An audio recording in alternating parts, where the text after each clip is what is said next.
नमस्ते दोस्तों, GS classes में आपका स्वागत है।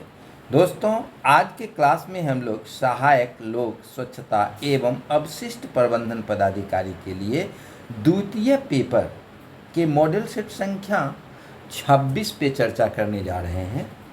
इससे पहले 25 मॉडल सेट दिया जा चुका है, जो हमारे चैनल के प्लेलिस्ट में जाके आप आसानी से देख सकते हैं। तो आज हम लोग देखते हैं मॉडल सेट संख्या 26 को। पहला क्वेश्चन है, निम्नलिखित में से कौन सी सामग्री गैस और लीचेट रिसाव के नियंत्रण के लिए भूमि भर सीलेंट के रूप में उपयोग की जाती है? ए में है चूना, बी में है रेत, सी में है फ्लाइस और डी में है बेंटोनाइट। तो इसका आंसर हो जाएगा बेंटोनाइट। अगला क्वेश्चन है, निम्नलिखित में से कौन सा कथन सही है? ए में है लैंडफिल ऐसे क्षेत्र हैं जहां कचरे का निपटान किया जाता है।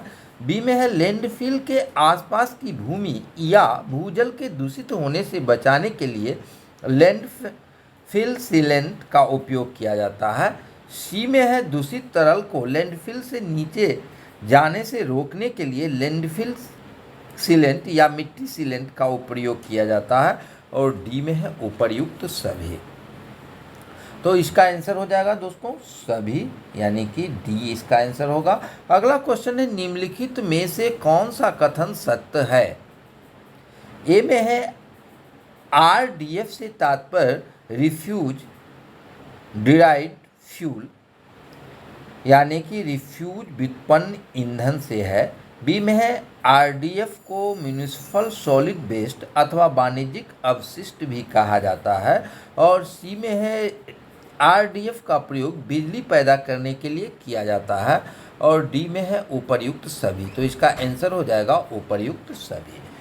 अगला क्वेश्चन है, कितने यूएलबी में पेलेटाइजेशन यानी कि आरडीएफ है? ए में है 12, बी में है 18, सी में है 29 और डी में है 35। तो इसका आंसर हो जाएगा 29।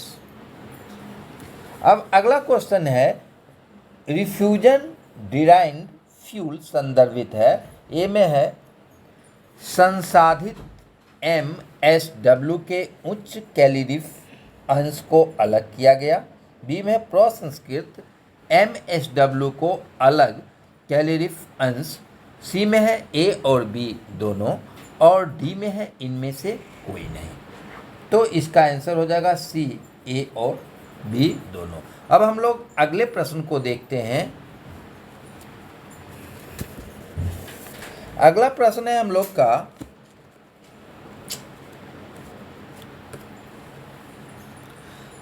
निम्नलिखित में से कौन सा मानव स्वास्थ्य के लिए पर्यावरणीय प्रदूषण का प्रभाव पड़ता है? ए में है पुरुष प्रजनन क्षमता में कमी, बी में है पुरुष प्रजनन क्षमता में वृद्धि, सी में है मानसिक तनाव में कमी और डी में है इनमें से कोई नहीं। तो इसका आंसर हो जाएगा पुरुष प्रजनन क्षमता में कमी। इसका आंसर हो जाएगा ए। अगला क्वेश्चन है, यांत्रिक ड्राफ्ट कूलिंग टावर्स समान क्षमता वाले प्राकृतिक ड्राफ्ट कूलिंग टावरों की तुलना में होते हैं। ए में है छोटा होता है, बी में बड़ा होता, सी में बराबर होता है और डी में है इनमें से कोई नहीं। तो इसका आंसर होगा छोटा होता है, यानी कि यांत्रिक ड्राफ्ट कूलिंग टावर समान क्षमता वाले प्राकृतिक ड्राफ्ट कूलिंग से छोटा होता है। प्राकृतिक ड्राफ्ट कूलिंग से यांत्रिक ड्राफ्ट कूलिंग जो है तो छोटा होता है। 8वां क्वेश्चन है, प्रदूषक हमारे शरीर में प्रवेश किस प्रकार करता है? ए में है भोजन के माध्यम से, बी में है पीने के पानी के माध्यम से, सी में है सांस के द्वारा और डी में है उपर्युक्त सभी। तो इसका आंसर हो जाएगा उपर्युक्त सभी। अगला क्वेश्चन है, ग्रीट चेंबर निम्नलिखित में से किसके समान है? ए में है स्क्रीनिंग यूनिट, बी में है अवसादन टैंक, सी में है जमावट टैंक और डी में है रेत टैंक। तो इसका आंसर हो जाएगा अवसादन टैंक। अब अगला क्वेश्चन है, निम्नलिखित में से कौन सा कथन सत्य है? ए में है ग्रीट चेंबर और सेडिमेंटेशन टैंक दोनों एक ही समान है। दूसरा है भारी अकार्बनिक पदार्थों को अलग करने में प्रयोग किया जाता है। सी में है हल्के अकार्बनिक पदार्थों को आगे बढ़ाने में प्रयोग किया जाता है, और डी में है उपर्युक्त सभी। तो इसका आंसर हो जाएगा उपर्युक्त सभी। अगला क्वेश्चन है बाधित ग्रीड कच्छ के संबंध में निम्नलिखित में से कौन सा कथन सत्य है?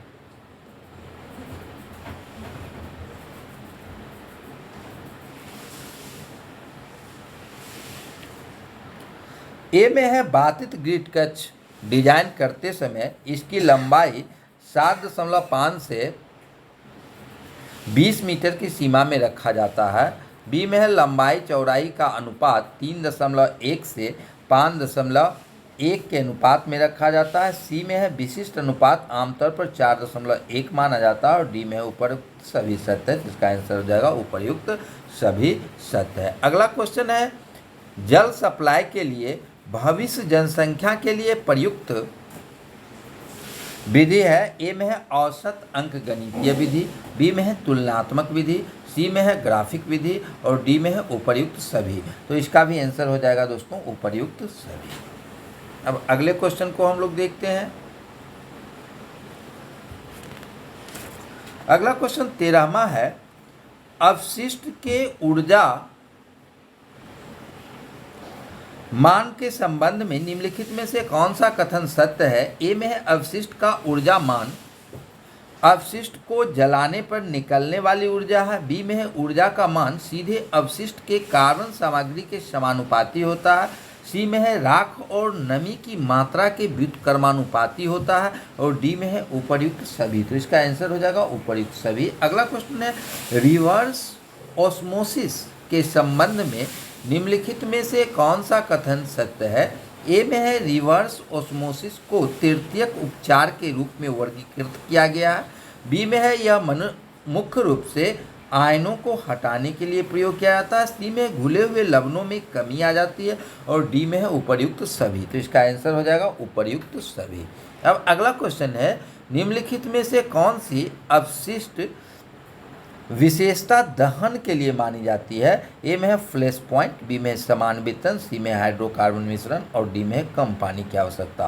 तो इसका आंसर हो जाएगा फ्लैश पॉइंट। अगला क्वेश्चन है WS बराबर WSP प्लस WSS। उपरोक्त समीकरण में WSP का क्या अर्थ है? तो WSP का तात्पर्य यहाँ पर कच्चे WSP का तात्पर्य जो है सो कच्चे प्राथमिक ठोस से है, जबकि WS का तात्पर्य कुल सूक्ष्म ठोस से है, और WSS का तात्पर्य द्वितीय जैविक ठोस से है। यानी कि WS का तात्पर्य कुल सूक्ष्म ठोस से है, WSP का तात्पर्य जो है सो कच्चे प्राथमिक ठोस से है, और WSS का द्वितीयक जैविक ठोस से है।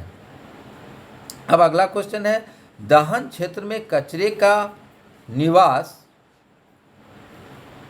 समय डैश सेकेंड है। ए में है 1 सेकेंड, बी में है 2 सेकेंड, सी में है 3 सेकेंड, और डी में है 4 सेकेंड। तो इसका आंसर होगा दहन क्षेत्र में कचरे का निवास समय 2 सेकेंड है। अगला क्वेश्चन है मिट्टी के नमूने एक वर्ष में कम से कम कितनी बार सुझाए गए मापदंडों के लिए एकत्र और विश्लेषण किया जाना चाहिए? ए में है 1 बार, बी में है 2 बार, सी में है 3 बार, और डी में है 4 बार। तो इसका आंसर होगा 1 बार। अब हम लोग अगले क्वेश्चन को देखते हैं। अगला क्वेश्चन है 19 भार के अनुसार अवशिष्ट दहन के बाद रहता है। ए में है 20 से 25%, बी में है 20 से 40%, सी में है 40 से 50%, और डी में है 30 से 50%। तो इसका आंसर हो जाएगा 20 से 35%। ये इसका आंसर हो जाएगा। अगला क्वेश्चन है एक अवशिष्ट जल के नमूने में नाइट्रोजन की उपस्थिति के अवघटन की वजह से है। ए में है कार्बोहाइड्रेट, बी में है प्रोटीन, सी में है वसा, और डी में है विटामिन। तो इसमें आंसर हो जाएगा प्रोटीन के कारण। अगला क्वेश्चन है प्राथमिक कीचड़ में क्या शामिल है? ए में है कुल निलंबित ठोस, बी में है निलंबित ठोस, सी में है हटाने योग्य ठोस, और डी में है व्यवस्थित करने योग्य ठोस। तो इसका आंसर हो जाएगा व्यवस्थित करने योग्य ठोस। अगला क्वेश्चन है, खतरनाक कचरे के अंतर्राज्यीय परिवहन के मामले में जनरेटर क्या प्राप्त करेगा? तो वह जनरेटर जो है अंतर्राज्यीय परिवहन के मामले में एनओसी प्राप्त करेगा, एनओसी प्राप्त करेगा। अगला क्वेश्चन है, बायोडिग्रेडेबल कचरे को गैर बायोडिग्रेडेबल कचरे से उचित निपटान और पुनर्चक्रण के लिए अलग करना कहलाता है पृथक्करण। तो इसका आंसर हो जाएगा बी, पृथक्करण। अगला क्वेश्चन है, वाहित मल में ठोस का यथोचित प्रतिशत है? तो वाहित मल में अर्थात सीवेज में ठोस का प्रतिशत जो होता है वह 0.1% होता है। अब अगला क्वेश्चन है, पुनर्चक्रण के संबंध में कौन सा कथन असत्य है?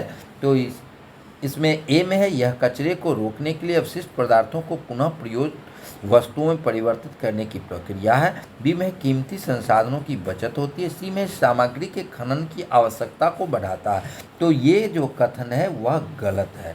अगला है, उपचार प्रक्रियाओं की दक्षता में सुधार करता है। ये भी सही है, यानी कि पुनर्चक्रण के संबंध में ए, बी और डी तीनों विकल्प जो है, ए, बी, डी तीनों विकल्प सही है। तो ये आज के महत्वपूर्ण क्वेश्चन था। अगले दिन हम लोग दूसरे मॉडल सेट के लाएंगे। आप लोगों से अनुरोध है कि चैनल को सब्सक्राइब जरूर करें, साथ ही वीडियो को प्रचार प्रसार एवं लाइक कमेंट करें। धन्यवाद।